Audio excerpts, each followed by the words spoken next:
जोहार नमस्कार, आप सभी का स्वागत है खबर झारखंड तक में। चलिए शुरुआत करते हैं आज की सबसे बड़ी खबर से। पूरा देश अंधेरे में डूब जाएगा, झामुमो स्थापना दिवस समारोह से हेमंत सोरेन ने दी केंद्र को धमकी। जी हां, बता दें कि झारखंड के मुख्यमंत्री सह झारखंड मुक्ति मोर्चा के कार्यकारी अध्यक्ष हेमंत सोरेन ने पार्टी के स्थापना दिवस पर बड़ा बयान दिया है। कहा है कि केंद्र सरकार से कोयला रॉयल्टी मद में बकाया राशि की वसूली के लिए कानूनी लड़ाई लड़ेंगे। अपने हक के लिए जरूरत पड़ी तो खदान भी बंद कराएंगे। उन्होंने कहा कि कोयला रोक देंगे तो पूरा देश अंधकार में डूब जाएगा। उन्होंने कहा कि झारखंड में प्रखंड विकास पदाधिकारी और अंचल अधिकारी के कार्यालय बिचौलियों के अड्डा बन गए हैं। खासकर अंचल कार्यालयों में जमीन दलाल सक्रिय है। सरकार के इस पर पैनी नजर है। जल्द ही कुछ भ्रष्ट अंचल अधिकारियों को बर्खास्त किया जाएगा। हेमंत सोरेन मंगलवार को धनबाद के गोल्फ मैदान में झामुमो के 53वें स्थापना दिवस समारोह को संबोधित कर रहे थे। मुख्यमंत्री ने कहा कि पिछले दिनों कोयला मंत्री रांची आए थे। उनसे झारखंड सरकार ने साफ कहा कि झारखंड में चल रही कोयला खदानों की जमीन के बदले उतना ही मुआवजा देना होगा जो राज्य सरकार तय करेगी। अगर यह सौदा मंजूर नहीं है तो केंद्र सरकार कोयला खदानों को बंद कर दे। हेमंत सोरेन ने कहा कि उन्होंने कोयला मंत्री से साफ कह दिया था कि बकाया 1.36 लाख करोड़ का भुगतान कराएं। इस मुद्दे पर राज्य सरकार गंभीर है। स्थापना दिवस समारोह को संबोधित करते हुए हेमंत सोरेन ने कहा, हम सत्ता में जरूर है लेकिन अपने अधिकार के लिए लड़ना जानते हैं। मांगने से अधिकार नहीं मिलता, लड़ना पड़ता है। अभी तक हक मांगना शुरू किए हैं। यहाँ की जिन जमीनों से कोयला निकाला जा चुका है उस जमीन को भी वापस लेंगे।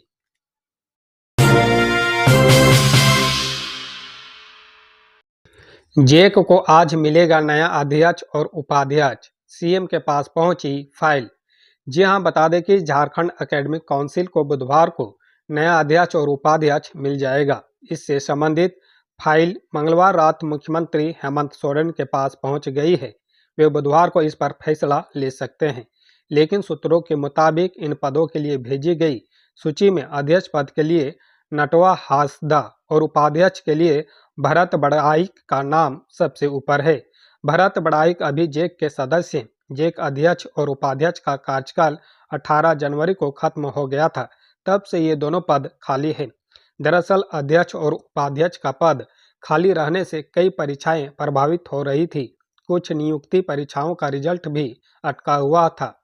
8वीं 9वीं की परीक्षा स्थगित कर दी गई थी। 11 फरवरी से होने वाली मैट्रिक इंटर की परीक्षा पर भी असमंजस की स्थिति बन गई थी। इससे राज्य सरकार पर इन दोनों पदों पर नियुक्ति को लेकर काफी दबाव था।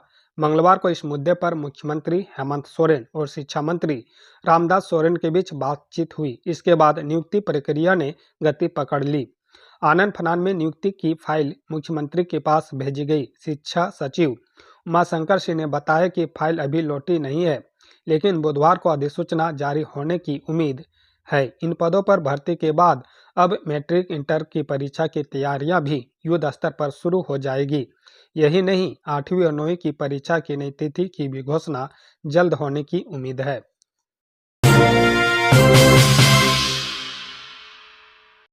सांसद विधायकों के खिलाफ ट्रायल में देरी पर हाईकोर्ट सख्त, सीबीआई से मांगा जवाब। जी हां, बता दें कि झारखंड हाईकोर्ट के जस्टिस एस.एन. प्रसाद व जस्टिस नवनीत कुमार की खंडपीठ में सांसद विधायकों के खिलाफ आपराधिक मामले के त्वरित निष्पादन में देरी को लेकर मंगलवार को सुनवाई हुई। इस दौरान अदालत ने सीबीआई के जवाब पर असंतुष्टि जताते हुए जवाब मांगा है। बता दें कि अदालत ने सीबीआई से पूछा है कि झारखंड में सांसद विधायकों के खिलाफ आपराधिक मामले के ट्रायल को पूरा करने में क्यों देरी हो रही है। लंबित सभी 15 केस में गवाही पूरी होने में देरी का कारण स्पष्ट करें। अदालत ने मौखिक कहा है कि सांसद विधायकों के कई केस में आरोप गठित होने के 5 साल बाद भी गवाही की प्रक्रिया पूरी नहीं होने से ट्रायल लंबित है। मामले में अगली सुनवाई 11 मार्च को होगी। अदालत ने कहा है कि सीबीआई जैसी संस्था गवाहों को जल्द लाने में असफल साबित हो रही है। ट्रायल में देरी होने से गवाहों में डर का माहौल बना रहता है। एक मामले में सीबीआई ने भी स्वीकार किया है कि ट्रायल में गवाहों को धमकाए जाने की आशंका को देखते हुए उस गवाह की गवाही कराने के लिए वीडियो कॉन्फ्रेंसिंग का भी सहारा लेना पड़ा है। कोर्ट ने मौखिक कहा कि प्रतीत होता है कि सीबीआई सांसद विधायकों के लंबित केस के जल्द निष्पादन को लेकर गंभीर नहीं है। इनके खिलाफ आपराधिक मामले को जल्द क्यों नहीं निपटाया जा रहा।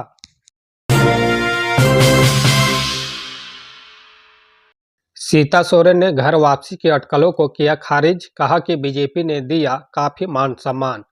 जी हां, बता दें कि दुमका सर्किट हाउस में मंगलवार को कार्यकर्ताओं से मिलने के दौरान भाजपा नेत्री और जामा की पूर्व विधायक सीता सोरेन ने घर वापसी को लेकर चल रहे सारे अटकलों पर विराम लगा दिया है। मीडिया को संबोधित करते हुए भाजपा नेत्री ने कहा कि भाजपा ने उन्हें मान सम्मान दिया है तो उसे छोड़ने का सवाल ही पैदा नहीं होता है।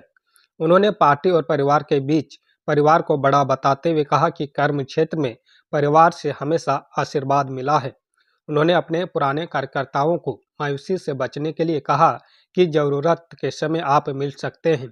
5 साल के अंदर भाजपा पार्टी संगठन को मजबूत धार देकर सशक्त बनाएंगे। उन्होंने कहा कि पीएम नरेंद्र मोदी ने खास रूप से उन्हें सम्मान दिया है, अब इसी पार्टी में अपनी कोई जगह बनाकर काम करेगी। घर वापसी की अफवाह पर आश्चर्य जताते हुए कहा कि आखिर यह अफवाह कैसे फैली या मुझे नहीं पता। सीता सोरेन ने कहा कि 29 फरवरी को महाकुंभ मेला जाने का कार्यक्रम निर्धारित था, लेकिन दुर्भाग्यवश हुई घटना के बाद वीआईपी प्रोटोकॉल के समाप्त होने के कारण रांची से बेटियों के साथ दुमका आ गई। इसे आप संयोग मान सकते हैं कि उसके ठीक दूसरे दिन झामुमो का स्थापना दिवस था।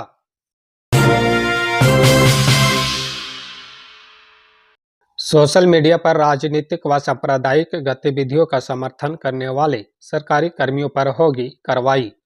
जी हां, बता दें कि सरकार ने सरकारी सेवकों के सोशल मीडिया के उपयोग को लेकर दिशा निर्देश जारी किया है। कहा गया है कि शर्तों का उल्लंघन करने पर सरकारी सेवक के विरुद्ध विधि सम्मत कार्रवाई की जाएगी।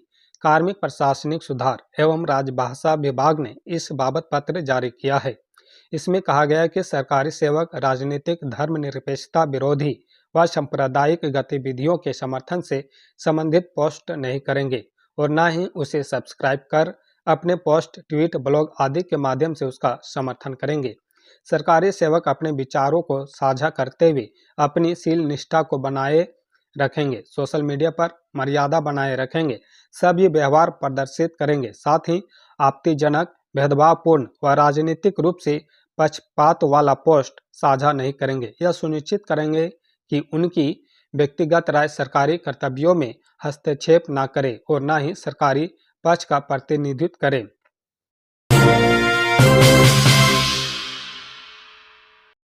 56 इंच सेना के लिए हमारे 56 विधायक ही काफी, कल्पना सोरेन।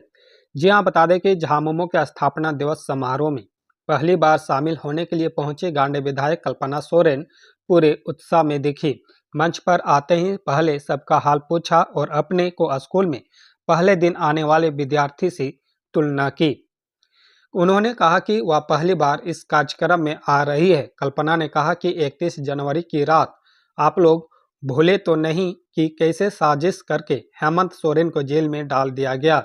जनता ने चुनाव में इसका जवाब दे दिया। 56 इंच सेना के लिए अब हमारे इंडिया गठबंधन के 56 विधायक ही काफी है। गोल्फ ग्राउंड में आयोजित सभा को संबोधित करते हुए विधायक कल्पना ने कहा कि डबल इंजन की सरकार ने राज्य में स्कूलों को बंद किया, लेकिन हमारी सरकार ने सीएम स्कूल ऑफ एक्सीलेंस खोला, जिसमें पढ़ने के लिए लोग पैरवी लगा रहे हैं। कोरोना में सरकार ने जिस तरह से काम किया उससे यह तय है कि शिबू सोरेन और हेमंत सोरेन के बिना झारखंड नहीं चल सकता है। कल्पना ने कहा कि एक साजिश के तहत 5 महीने तक हेमंत सोरेन को जेल में रखा गया। जेल तो हेमंत बनकर गए, लेकिन वापस लौटने पर वह शिबू सोरेन बनकर लौटे हैं। कम समय में हेमंत सोरेन ने अपने को साबित किया है। कल्पना ने कहा कि जब तक केंद्र सरकार हमारा 1,36,000 करोड़ रुपये बकाया नहीं देती है, हम चैन से नहीं बैठेंगे।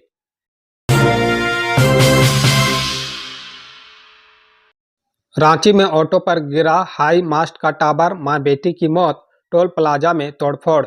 जी हां, बता दें कि नगड़ी थाना क्षेत्र के रांची गुमला राष्ट्रीय राजमार्ग 23 पर टोल प्लाजा के पास हाई मास्ट का टावर एक ऑटो पर गिर गया।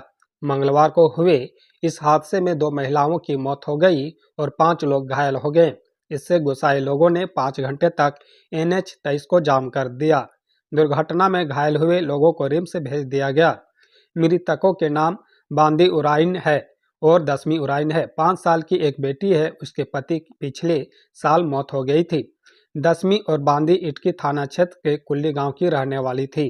झारखंड सरकार के पूर्व मंत्री और कांग्रेस नेता बंधु तिर्की ने नगड़ी थाने में पत्रकारों को बताया कि राज्य सरकार की ओर से मृतकों को 2-2 लाख रुपये मुआवजा दिए जाएंगे। उन्होंने यह भी कहा कि NHI की ओर से मृतकों को 15-15 लाख रुपये और घायलों को 5-5 लाख रुपये मुआवजा दिए जाएंगे।